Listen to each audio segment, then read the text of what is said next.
আজকে আপনাদের একটা কথা শোনাবো, আশা করি ভালো লাগবে শেষ পর্যন্ত শুনবে।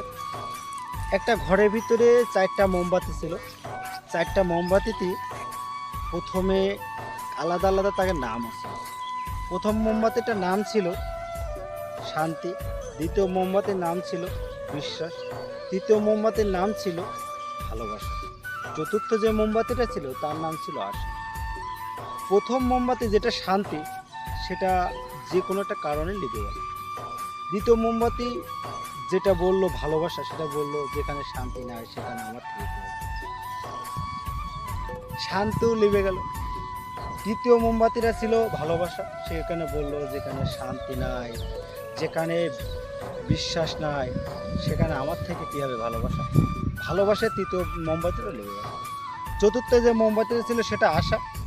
যখন আশা বলল সবাই লিভে যাচ্ছে, আমিও কী করবো। যখন যে লিভে যাবে তখন ঘরের ভিতরে একটা ছেলে এলো, সেই আশা মোমবাতিটা দিয়ে যে 3টে মোমবাতি জ্বালিয়ে দিল। আমাদের আশা থাকে কিন্তু আশা পূরণ হয় না।